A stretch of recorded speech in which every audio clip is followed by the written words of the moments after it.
जैसे आप कांग्रेस की पंजे पे हमेशा बटन दबाते रहे, मुहर लगाते रहे, इस बार वो आपको साइकिल जो है। देखिए, इस समय देश की परिस्थितियों की ये मांग है। भीम निषाद कौन? भीम निषाद हम नहीं देख रहे, हम देख रहे हैं अखिलेश बाबू। चलिए, विपक्षी गठबंधन से प्रधानमंत्री कौन बनेगा, है कोई नाम? अब हम ऊपर नहीं जा रहे हैं, अखिलेश बस यादव। अखिलेश को। और जैसे आपकी कांग्रेस से भी आप जुड़े हुए हैं, तो आप भी चाहते होंगे राहुल गांधी प्रधानमंत्री बने? हाँ, निश्चित रूप से चाहते हैं, राहुल जी बनेंगे भी। मैं वरुण मिश्रा, पेशे से अधिवक्ता हूँ और कांग्रेस पार्टी की राजनीति में भी सक्रिय हूँ। तो सुल्तानपुर की जो आप तस्वीर देख रहे हैं, कांग्रेस फिलहाल तो गठबंधन में है, सपा के प्रत्याशी पर ही वोट करेंगे आप लोग, इस बार साइकिल की बटन दबाएंगे। जी, सहज है आप? निश्चित रूप से सहज है, गठबंधन धर्म का पूरी तरह पालन करेंगे। जैसे आप कांग्रेस की पंजे पे हमेशा बटन दबाते रहे, मुहर लगाते रहे, इस बार वो आपको साइकिल जो है। देखिए, इस समय देश की परिस्थितियों की ये मांग है कि कांग्रेस के कार्यकर्ता समाजवादी पार्टी की मदद करें और उस गठबंधन धर्म का, राहुल जी के निर्देश का, आदरणीय मल्लिकार्जुन खड़गे जी के निर्देश का हम लोग पूरी तरह पालन करेंगे और हम लोग ये समझकर दबाएंगे कि साइकिल को दिया हुआ वोट हाथ के पंजे पर पड़ रहा है, ऐसी भावना लेकर हम लोग साइकिल को वोट देंगे। देखिए, गठबंधन की जो भावना है आपकी, वो तो ठीक है, लेकिन यही अखिलेश यादव मध्य प्रदेश में कह रहे थे कि ये चालू पार्टी है कांग्रेस। देखिए, वो इतनी बात गई, वो बात गई, बहुत सारी बातें होती हैं, बहुत सारी राजनीति में ना कोई अस्थायी दोस्त होता है, ना कोई अस्थायी दुश्मन होता है, तो इसलिए कि उस पर चर्चा करना मुझे लगता है कि ठीक नहीं है। गठबंधन धर्म का पालन करना हम लोगों की जिम्मेदारी है और उसका पालन पूरी ईमानदारी से किया जाएगा। लेकिन हमारा जो दिल कहता है, एक कार्यकर्ता होने के नाते, राहुल जी का अमेठी से जो भावनात्मक रिश्ता है, उस रिश्ते को ध्यान में रखते हुए हमारी खुद की दिल की ख्वाहिश ये है कि राहुल गांधी जी अमेठी से चुनाव लड़े और स्मृति ईरानी को चुनाव हराएं। वायनाड से भी लड़े? निश्चित रूप से, वो तो राहुल जी का निर्णय है, वो तो कहीं भी लड़ सकते हैं। वायनाड हिंदुस्तान से बाहर थोड़ी है। दो सीट से राहुल गांधी लड़ेंगे और जीत जो है आप कहाँ देख रहे हैं? नहीं, बहुत सारे नेता लड़ते हैं दो सीट से। मोदी जी भी लड़ चुके होंगे, अटल बिहारी जी भी लड़ते थे, इंदिरा जी लड़ती थी, तो 2 सीट से लड़ना, आपके पास क्षमता हो तो आप 5 सीट से लड़िए, क्या फर्क पड़ता है। चलिए, किसी पार्टी से जुड़े हैं आप? पार्टी से सुल्तानपुर में क्या होगा? सुल्तानपुर में बस वही सपा आएगी, साइकिल। भीम निषाद। भीम निषाद। चलिए, मान लीजिए मैं बाहर से हूँ, सुल्तानपुर का नहीं हूँ, मुझे अगर आपसे ये जानना हुआ, भीम निषाद कौन? भीम निषाद हम नहीं देख रहे, हम देख रहे हैं अखिलेश बाबू। अखिलेश भैया बस जिंदाबाद।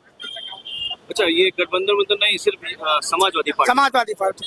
भीम निषाद से कोई मतलब नहीं? भीम चाहे बाहरी हो चाहे यहाँ के लोकल हो, मतलब मुझे साइकिल ही चाहिए। क्या मुद्दे हैं आपके लड़ने के? मुद्दे ये हैं, उनके राज्य में हर चीज मिलता था, कोई पुलिस वाले बंद नहीं करते थे, यहाँ तो बस बता दिए फर्जी। अभी परसों की बात है, बाइक से जा रहा था तो क्या किया, हेलमेट नहीं था, केवल हेलमेट नहीं था, उसके लिए हाँ पकड़ लिए और पुलिस वाले ला के 500 रुपए ले लिए, फिर तुम छोड़ दिए। इनके राज्य में यही ज्यादा बड़ा मुद्दा लगा। ज्यादा मुद्दा यही है। मंदिर कोई प्रभावशाली है? क्या मंदिर, हम भी हिंदू है, मंदिर क्या पूजा हर जगह करते हैं, पूजा हम लोग भी करते हैं, तो मंदिर से क्या मतलब, मंदिर कोर्ट ने आदेश दिया, बन गई मंदिर। मथुरा काशी भी कह रहे ले लेंगे। अरे मथुरा काशी अगर कोर्ट कहेगा तो ले ही लेंगे, कोर्ट नहीं कहेगा तो हाँ। लेकिन ये प्राण प्रतिष्ठा में नहीं गए, इसका कुछ प्रभाव पड़ रहा है क्या? अरे प्राण प्रतिष्ठा जाने के लिए अब हम अपनी सोच कह रहे हैं, मुझे टाइम नहीं मिला, नहीं जा पाए। हाँ, जैसे उनका भी है, नहीं टाइम मिला होगा तो बड़े लीडर है। चलिए, विपक्षी गठबंधन से प्रधानमंत्री कौन बनेगा, है कोई नाम?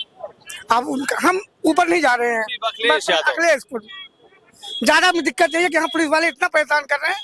अभी तुम जा रहे हो बाइक से 2 आदमी बैठा के, तुरंत तुम्हें पकड़ लेंगे, 500 रुपए लेंगे, छोड़ देंगे। सबसे बड़ी परेशानी पुलिस वालों की। यही दिक्कत से आप अखिलेश जी को? अखिलेश जी। सुल्तानपुर से हमारे गठबंधन की जो सीट है वो जीत रही है। भी जाते हैं क्या?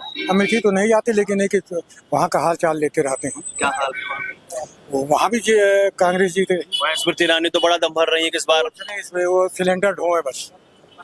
तो बहुत पुरानी तस्वीर हो गई। हाँ, तो बस वही उतना और कुछ नहीं है। कह रही है कि यहाँ के अब तो वोटर आईडी उन्होंने बनवा ली, यहाँ के निवासी भी हो गए। कोई फर्क नहीं पड़ता। सुल्तानपुर में क्या लहर है अभी मोदी की? नहीं है।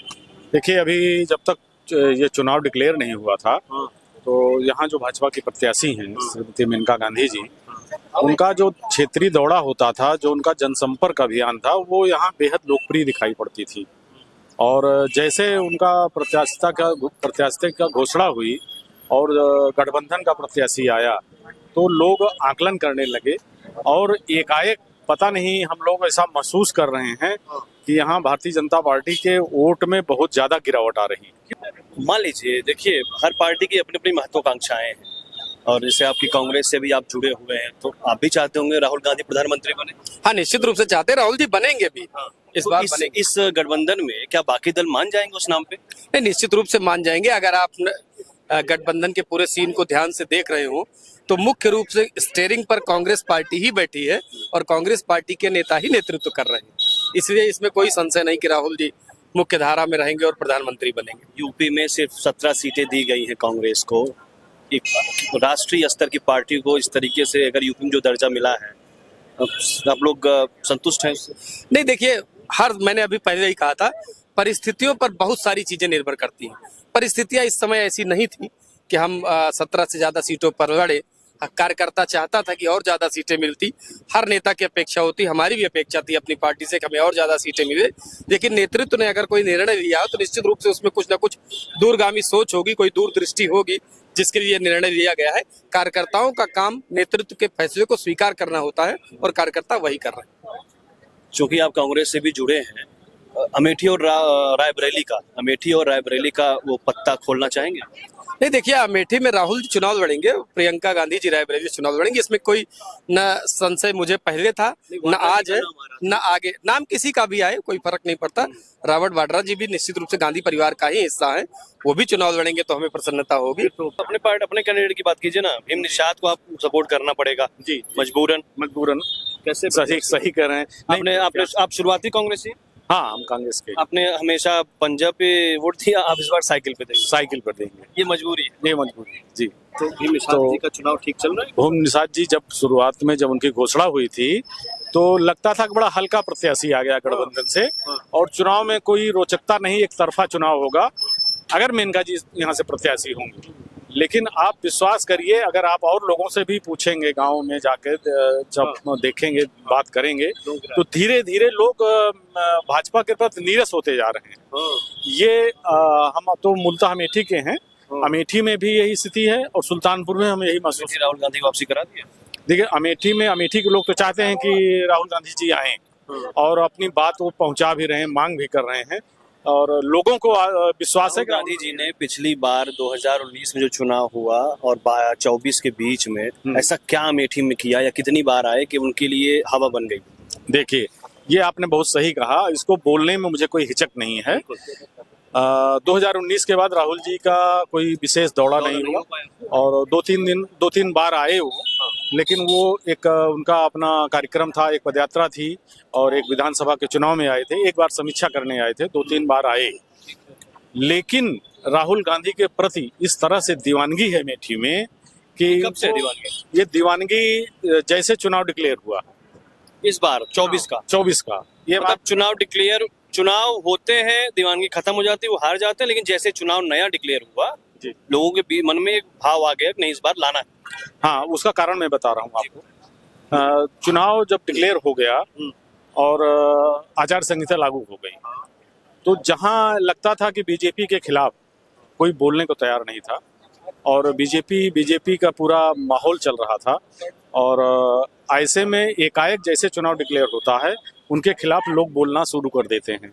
लोगों का आक्रोश उभरने लगता है। आक्रोश इस तरह स्तर का है कि आप हमारी बात की और कहीं भी पुष्ट कर लीजिएगा, यहाँ पर कांग्रेस का कोई प्रत्याशी नहीं, बसपा का भी कोई प्रत्याशी नहीं, सपा ने समर्थन दिया हुआ, कोई प्रत्याशी नहीं है, कोई अगुवा नहीं है।